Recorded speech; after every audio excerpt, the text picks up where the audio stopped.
other side of it.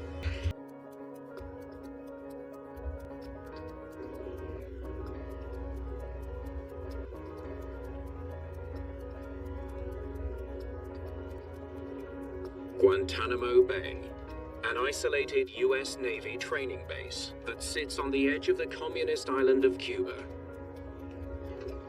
Assistant Fire Chief Frank Krupa and some trainee firefighters prepare for a practice drill. All right, let's get at it. A typical duty day, like many fire stations, we're there training and staying prepared for the alarm to strike.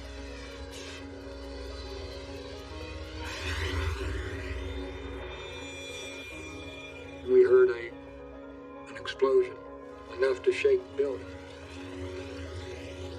We're going to see a fireball at the end of the runway.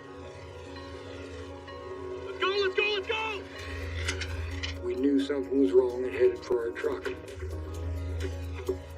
We knew that around 5 o'clock we were going to have a DC-8 landing. Let's go, let's go, let's go! The DC-8 was a cargo plane. Typically there would be 3 people on board. This type aircraft was going to have quite a bit of fuel on board. The DC-8 cargo jet has crashed 400 meters in front of the runway. As I headed down the runway, I was passing parts of the aircraft before I even reached the crash site itself. It was pretty devastating. I didn't expect to be survivors. Debris is scattered over a wide area.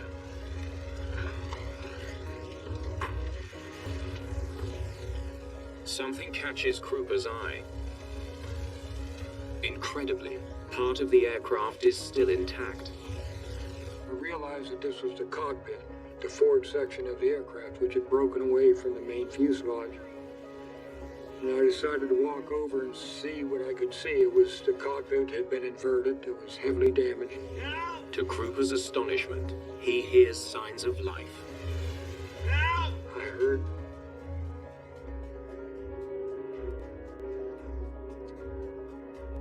I heard these cries for help.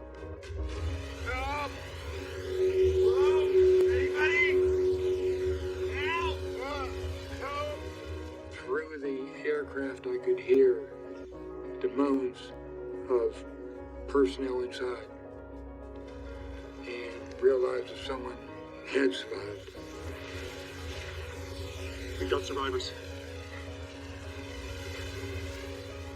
I got on the radio and I told them to leave their vehicle and come over, and we had survivors. We needed to begin rescue. Krupa clears a path into the damaged cockpit.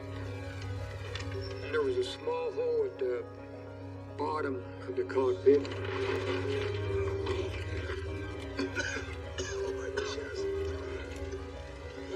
Okay, guys. We're gonna get you out of there. Just hang on. Hurry! He discovers 3 people in the cockpit, all alive, but only barely. They were all seriously injured. A lot of traumatic injury. They were crying and moaning. Please, help!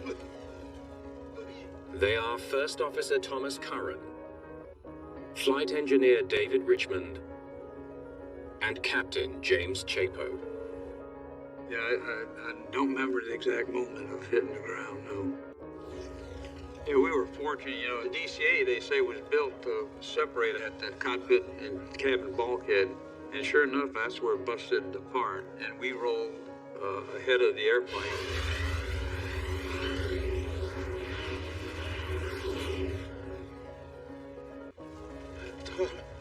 Tom? I'm here, Jim. Can you move it? Yeah. My memory of the actual accident itself is gone. Please. Help us. I was told when the airplane hit the ground, a large boulder came through the cockpit by my rudder pedals and broke off the rudder pedals and severely damaged my legs.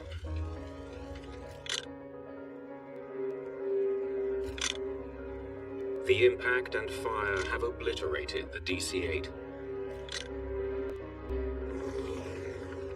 The 3 surviving pilots are transported to hospital in Miami. We found out later that the State Department had contacted the Cuban government and received special permission to medevac these crew members right across Cuban airspace to save time to get them to Miami. Within hours of the accident, a team of investigators from the National Transportation Safety Board is on its way to Guantanamo. We got notified that there was an airplane crash down in Guantanamo Bay. In 1993, Guantanamo Bay is a small U.S. naval base surrounded by communist Cuba. The base stayed under American control even after the Communist Revolution in 1959. Did Cuba somehow play a role in the crash?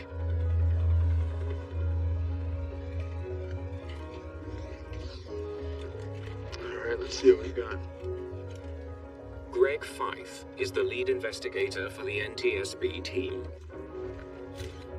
He knows that the crashed cargo plane is a DC-8 operated by a U.S. carrier. It was operated by American International Airways, which is actually owned by a company called Connie Coletta, Inc.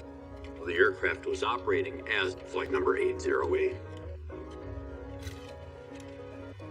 Fife is shocked by the extent of the destruction. It's always a devastating sight when you see this magnificent machine spread out in pieces.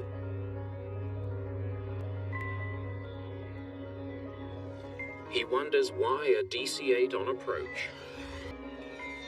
Yeah, take a look at that.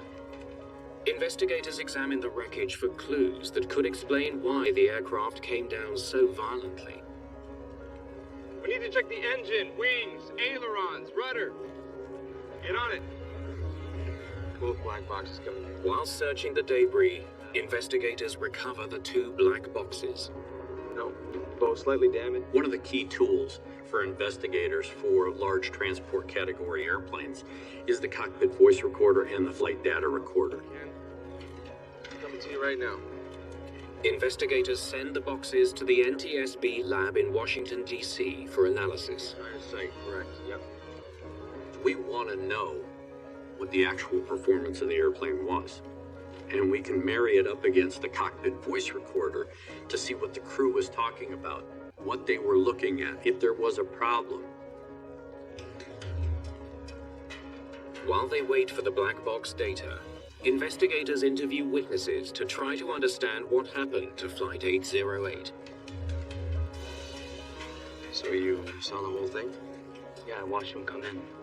They learn that the pilots of a U.S. Navy transport watched the plane's final moments. Here it comes. 110. They were near the runway when Flight 808 began its approach. We were fortunate there was a C-130 crew, so you have some qualified pilots who were actually watching this airplane, the DC-8, as it was trying to land on runway 10. The DC-8 was turning towards the runway when something went wrong. They've described that when they watched the airplane as it turned towards runway 10, the bank angle continuously increased. It's not gonna make it. No way. At Guantanamo Bay in Cuba, U.S. Navy pilots watching Flight 808 come into land realized it was in trouble. Come on, level off, man, level off. Normally you don't want to be turning more than about 10-20 degrees on final approach. They watched this airplane as it went from 30 degrees to 40 degrees to 50 degrees, 60 degrees, and they were really surprised. And then they saw the wings go about 90 degrees relative to the horizon. The nose pinched down and the airplane struck the ground.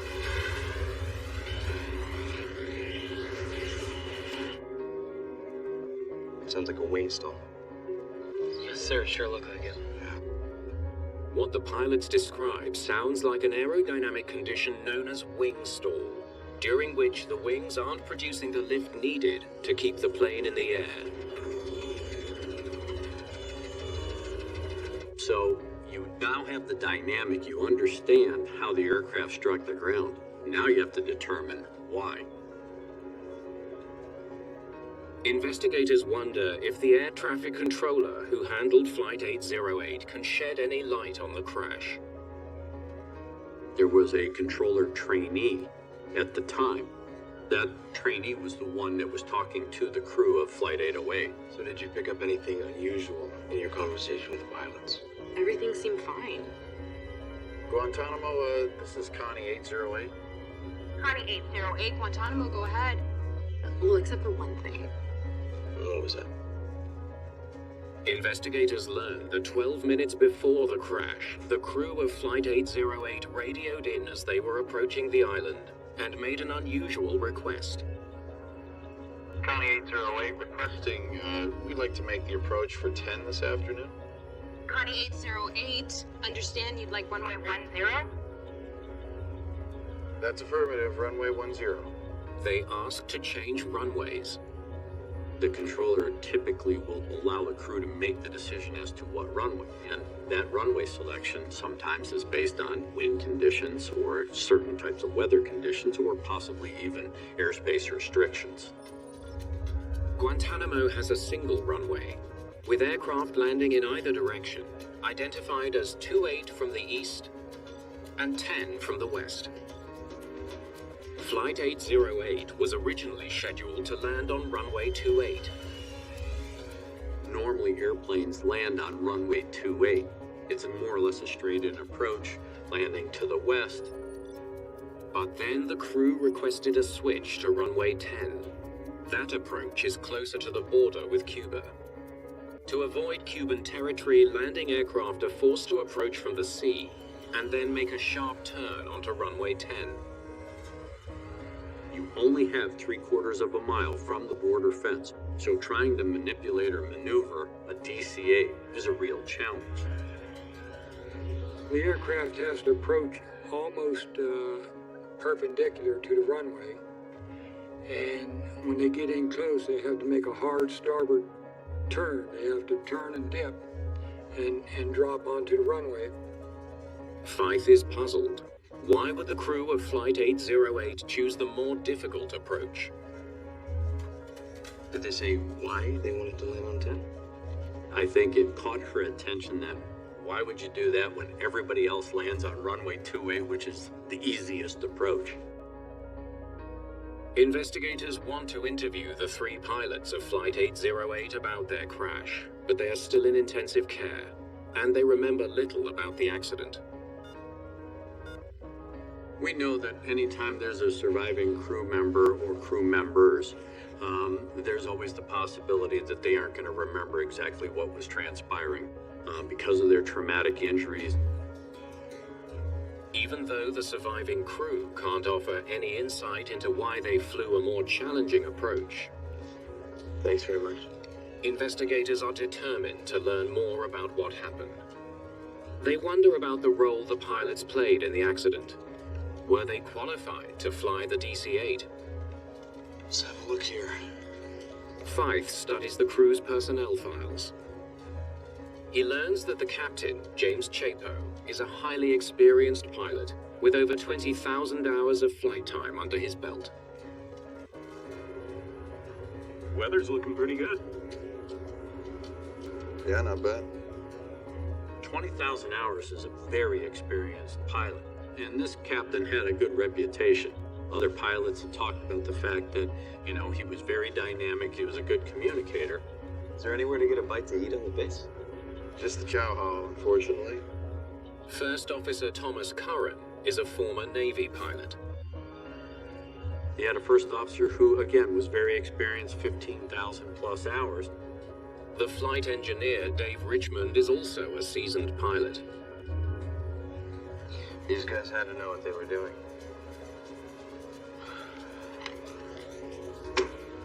Doesn't make any sense. Fyfe wonders why an experienced crew allowed the aircraft to get into such a severe bank.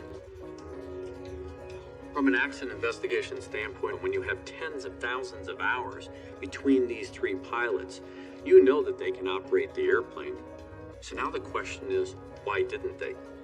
How come they weren't able to use that experience to successfully land this airplane? Investigators still don't understand what led AIA Flight 808 to crash at Guantanamo Bay Naval Station. They know the crew was highly qualified, and now wonder if there was something wrong with the plane. Let's bring it up, please. An investigator is always keeping an open mind. We're somewhat inherently suspicious people, and consequently, I'll look at a lot of different theories, but I'm not going to exclude anything until I know for fact that it couldn't be that. Now Fythe finally has access to the plane's critical digital flight data. He uses that data to recreate the exact flight path of the plane. When we looked at the flight path study, we had to understand what the dynamics of that flight was, and then see how the crew was handling flying this approach. Okay, so far so good. Investigators study the plane's flight path.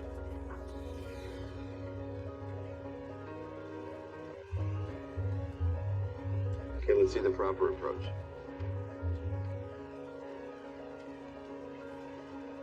So they started their turn too late and never recovered.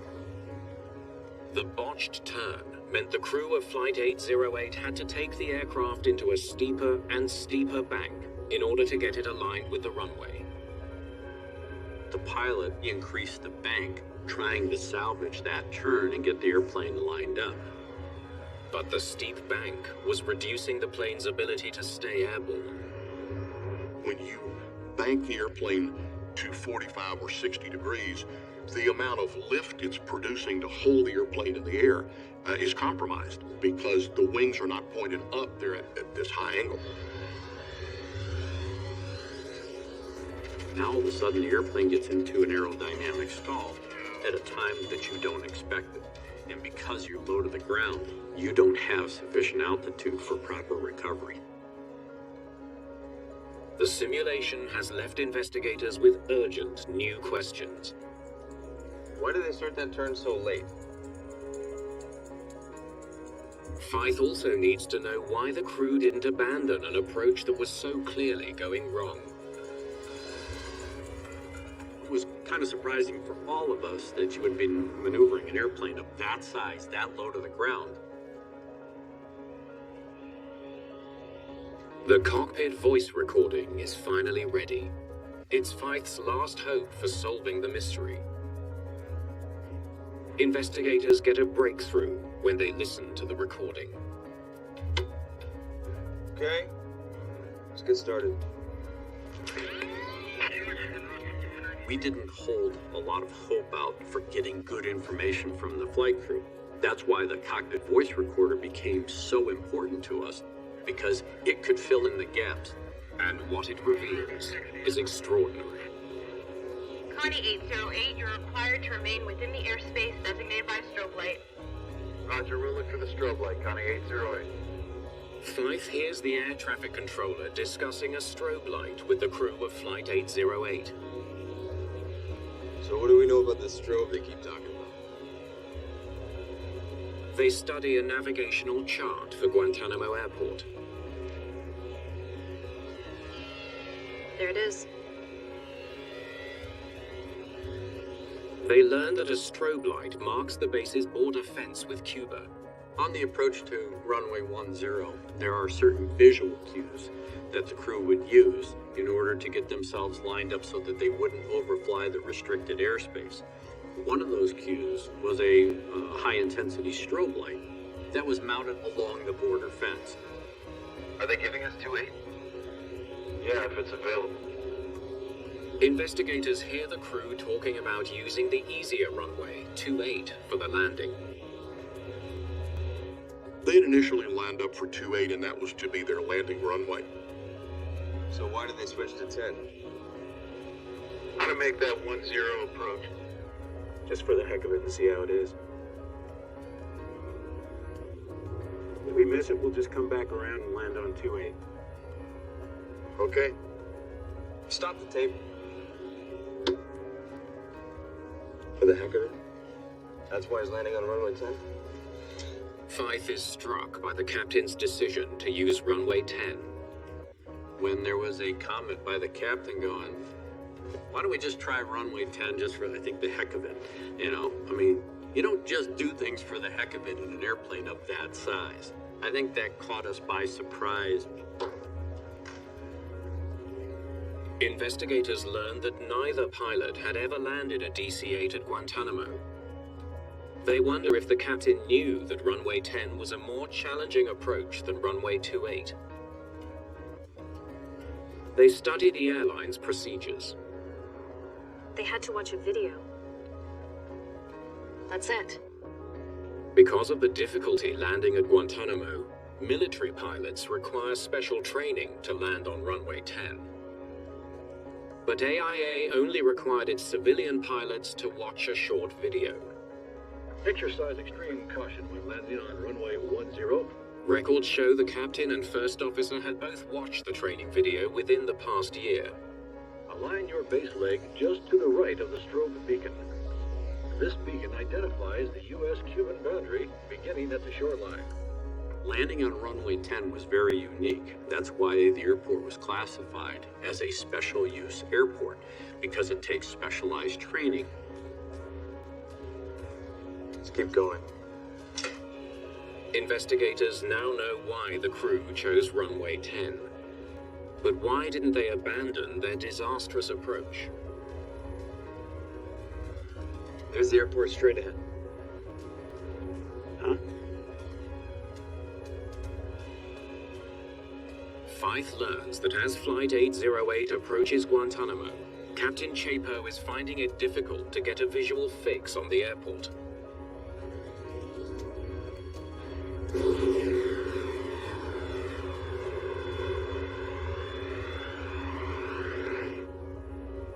There's the bay. We're going to be shooting off to the left side of it. The airport's going to be on that side of the bay.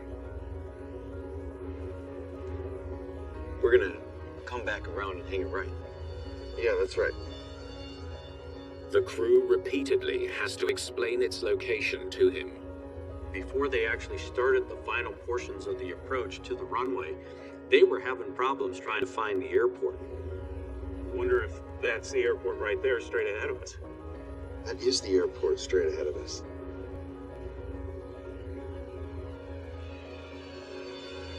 What's wrong with this guy? Wonder if that's the airport right there straight ahead of us. That is the airport straight ahead of us. Captain seems out of it. Investigators listening to Flight 808's cockpit voice recorder can't understand why the pilots continued their disastrous approach, instead of going around and landing on the other, easier end of the runway. You're at 1,400 feet. You want to get all dirty and slow down and everything?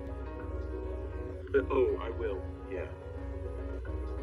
The first officer tells the captain they're low enough to extend their flaps and gear, which will slow the plane for the approach. I remember as we were approaching the shoreline, we were intimidated by the fact that we were told that there might be guards at the fence perimeter with guns. To avoid Cuban airspace on the left, the plane must make a tight right turn. The runway's right there, man. Yeah. I got it. Yeah, I got it. We're gonna have to really honk it. Let's get the gear down. All right.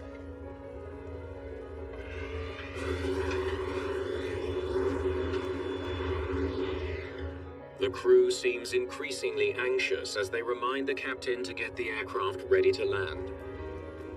The dynamic in the cockpit changed. But as they started to get into this high-stress, high-anxiety situation... Slow. Airspeed. The airplane was getting slower. It was in a very high drag condition, appropriate for landing, but it requires a lot of power. But strangely, the captain ignores the warning to speed up. Slow. Airspeed. We should be talking about doing a go-around. This captain found himself in a position where he ended up trying to salvage a bad situation when he should have abandoned the approach. Where's the strobe? Right over there.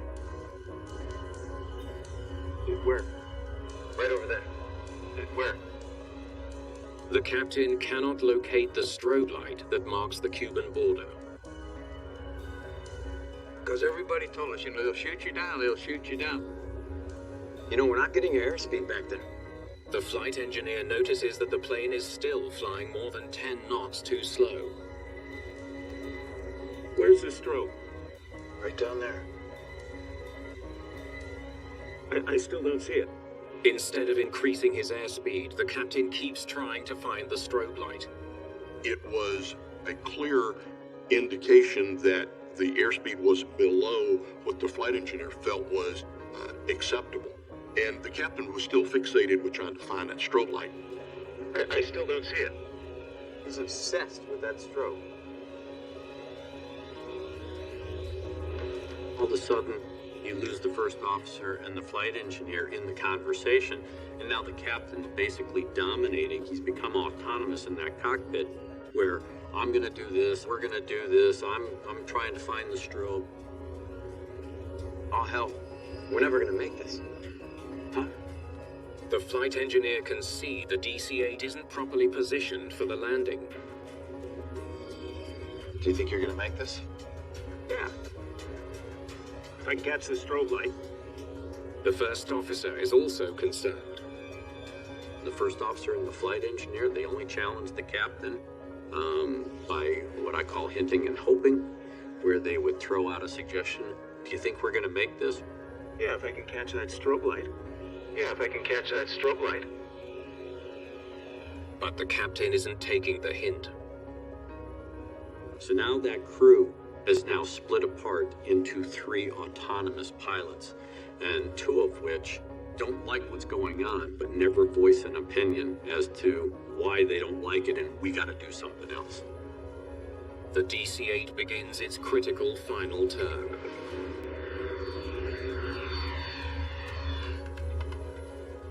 But the captain still can't see the runway. He realizes he must have begun the turn too late. To compensate, he makes the turn even steeper. It was about double what airline passengers would experience in a routine passenger flight. Maximum's normally around 30 degrees. This was going to require something near 60 degrees to be able to make the airplane turn quickly enough, and they're going to do it at low altitude. The plane needs an airspeed of 147 knots to stay airborne in the tight turn. Watch. Keep your airspeed up. The flight engineer is probably the one that has the largest picture view of what's going on. If somebody said, we're not going to make this, that would be a clear red flag warning. 140. They need another 7 knots of speed. Suddenly, the flight computer activates a stick shaker warning. 55-degree bank, you get a stick shaker. It's a warning that shakes the control column to notify a pilot of an imminent stall. Stall warning. I got it.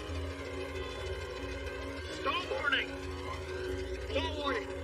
I remember the stall warning. And everybody put their hands on the throttles and pushed the throttles up to full blast. Max power! I got it! Back off! There was a delay of several seconds before the power went up, but we were only about 350 feet when the airplane stalled, so there was only a couple of seconds to recover anyway.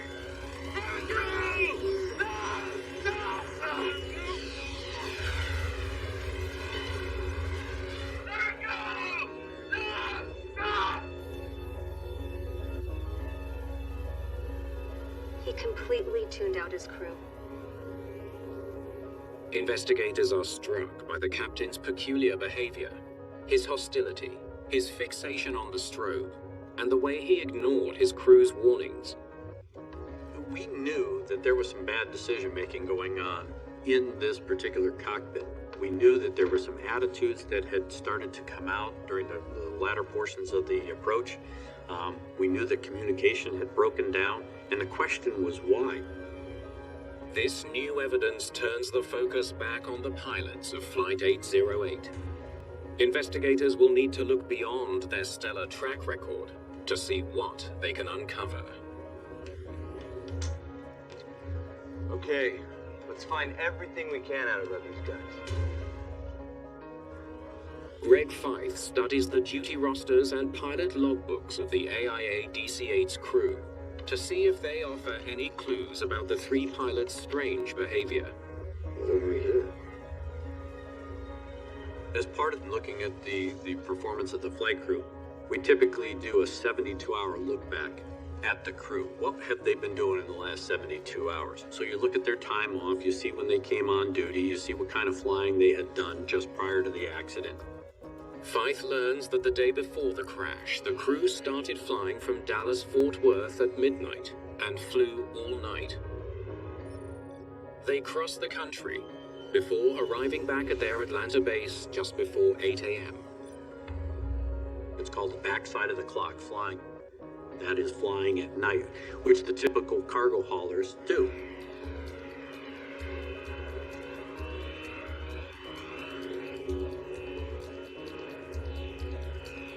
That was supposed to be the end of the crew's shift, but they were called back for one last flight. Guantanamo Bay, here we come. Nothing more I'd rather do. I can think of a few things. By this point, the crew members have been awake for about 15 hours each. In the last 48 hours, the captain had only 7 hours of sleep. I was not particularly enthusiastic to go out for another 7-8 hours of flying. I'd much rather have gone home and get a good night's sleep and a home meal. The new flight headed to Virginia to pick up cargo that included submarine parts. They wanted us to go to Norfolk and then go to Guantanamo Bay, unload, and then fly back to Atlanta. Could the lengthy duty time have impaired the pilot's performance to the point they crashed their plane? It's real easy to write it off as pilot error, saying they screwed up, they didn't maintain airspeed, they stalled the airplane, they crashed the airplane. But that doesn't tell us the whole story. Investigators asked NASA for help in analyzing the sleep patterns of the DC-8 crew. Thanks for helping out with this. Mark Rosekind leads that effort. He's the head of NASA's Fatigue Countermeasures Program. We knew that fatigue was a risk, so we knew bad stuff was already going on in flight. The key was, how do you demonstrate fatigue actually played a role in that crash? Rosekind calculates how many hours of sleep the crew had in the few days leading up to the accident. He discovers that the pilot's long workday wasn't the only reason they would have been tired. They were all sleep deprived. The crew also experienced an accumulated lack of sleep, or sleep debt, from the 2 night shifts before the crash. Gear up. Tom. Yep, got it.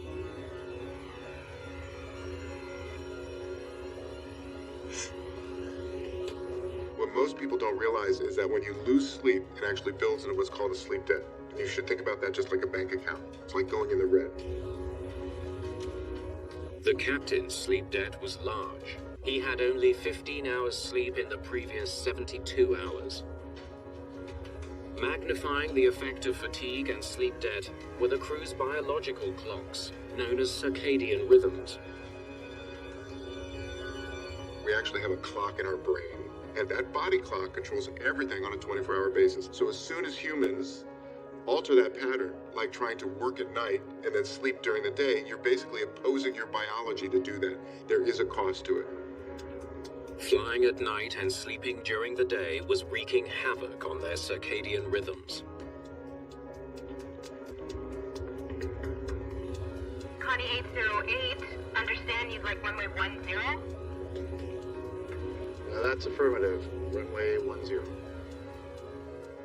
Rosekind determines the effect of the disruption would be felt most intensely between 3 o'clock and 5 o'clock in the afternoon, precisely when Flight 808 was approaching Guantanamo Bay. Everything you are as a human is degraded or impaired in some way. Your memory, your decision-making, your vigilance, reaction time, your communication skills, you name it, every one of those things is degraded. And it's impaired potentially anywhere from 20 to 50%.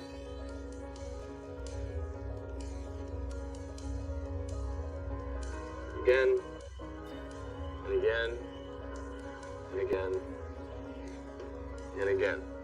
The captain in particular was showing noticeable symptoms of fatigue. One was what we call cognitive fixation. The captain just got stuck on finding a strobe light. Where's the strobe? Right over there. Where? And he kept saying, if I could just find the strobe light, if I can just find the strobe light. Oh, hell. We're never gonna make this. Huh? All 3 pilots were suffering from the cumulative impact of fatigue, a very long shift, Do you think you're gonna make this? sleep debt, Yeah. and disrupted circadian rhythms. Even one of them could have put him at risk, but it was the whole crew, really, that was suffering from fatigue at the time of the accident. What investigators have uncovered raises a disturbing question. Why did a sleep-deprived crew suffering from... After a lengthy recovery in hospital, investigators are finally able to interview the seriously injured crew of Flight 808. At long last, they'll get a chance to hear the crew's side of the story. I was tired. We were all tired. You didn't have to accept the flight. Technically, no, but we didn't really have a choice. If you had an objection to taking a trip, you could be in for a little bit of a conversation with the boss. So we decided we'll take the trip. The cargo industry is notorious as being a cutthroat industry. They will push the crews routinely to the edge of duty time limits. So there's this constant feel of almost a military type, we've got to get this done, philosophy that becomes the corporate culture. So now you have pilots who think the same way. I'll do whatever it takes to make things happen. Why? Because there's this fear of intimidation and the loss of a job. That if you don't do it, I'll find somebody that will. That fear may have led to disaster. Stall warning. I got it. Stall warning! Stall warning! Max power! I got it! Back off! There it goes! At the very end, things happened very rapidly. We were too low, and our reactions were too slow. And I should have turned it over to Tom, but I was already just sort of out of it.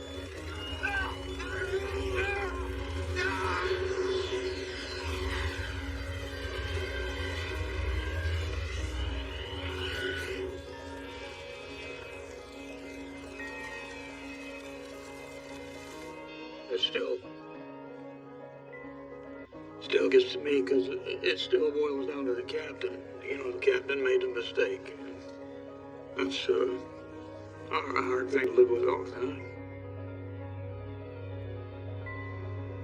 Investigators discover one final tragic piece of the puzzle. The strobe Captain Chapo spent so much time looking for wasn't even working that day. And no one had told the controller that the strobe was down. She never told them that it was inoperative. Where's the strobe? So now they're trying to find something that doesn't exist. And when they saw something flash out there, which they thought was the strobe, it was actually the tin roof on a little cabana. They assumed that that was the strobe. In his final report on the crash of AIA Flight 808, Greg Feith emphasizes the central role played by fatigue. This accident that happened in Guantanamo Bay with this flight crew was precedent-setting. It was the first commercial aviation accident caused by fatigue. Not fatigue contributing to the accident, but actually caused by fatigue. And the industry took notice. A quarter century after the accident, Captain Jim Chapo and First Officer Tom Curran finally meet the man who brought them out of the wreckage, firefighter Frank Krupa, who was decorated for his work that day. England, help us, please. Get us out of here, please. I know these old guys. Thank you so much, Bert. Are you the man? Well, I'm one of them. I'm representing the crew. Yes, it was the worst aircraft crash I've been on, but the guys survived.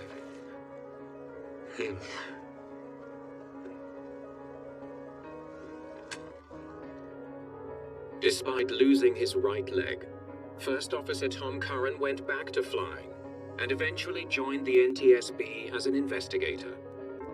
I live with considerable discomfort, so every time I take a step, I remember it. But you have to shut things to the side. You can either decide to go forward, or you can hibernate, retire to oblivion. That's not my type A personality. Captain Jim Chapo suffered back injuries in the crash and never returned to commercial flying. I think about those things a lot, and I would want people to realize it can happen to them. If you're fatigued, call it in and just stick with it. Flight engineer David Richmond, who was badly injured, regained his health and went on to captain commercial cargo flights. In the aftermath of the Flight 808 crash, the Federal Aviation Administration tightens regulations on crew sleep requirements.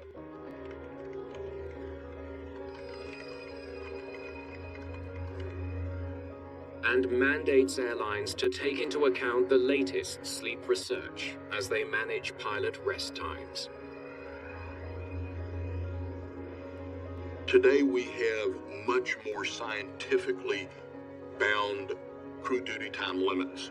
As an industry, we're better about all of those today, but we can still improve, and we should.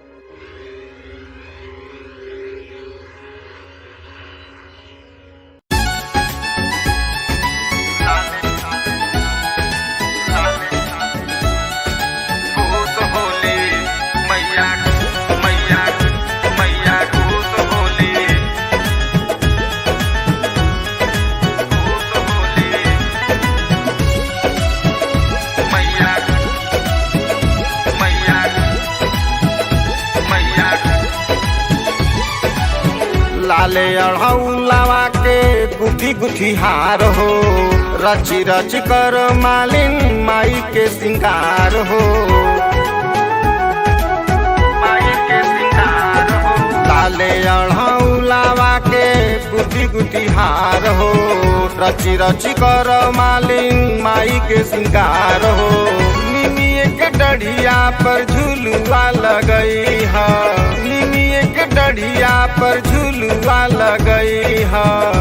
मैया खुश होली, मैया खुश होली, ओही निमिया तरवा झूलनवा हमरा माई के झूलई है। मैया खुश होली, ओही निमिया तरवा झूलनवा हमरा माई के झूलई है।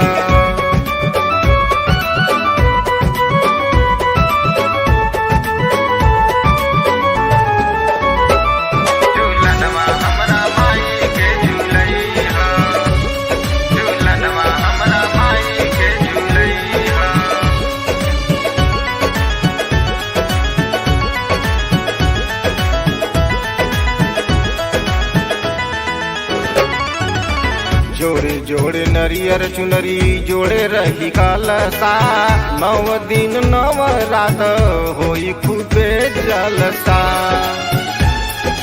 होई खूबे जलसा। जोड़े जोड़े नरियर चुनरी जोड़े रही कलसा, 9 दिन 9 रात होई खूबे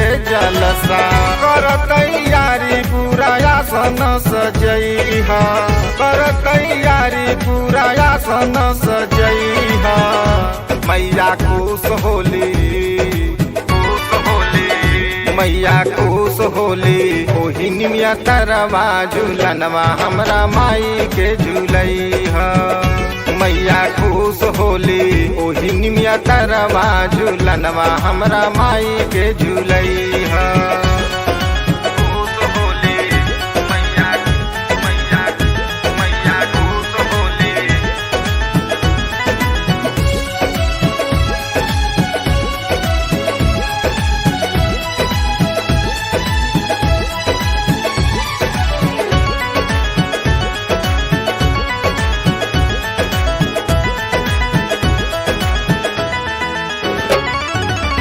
गैया के गोबरा से अंगना लिपाई के जगराता होई बर हो बजना बजाई के बजना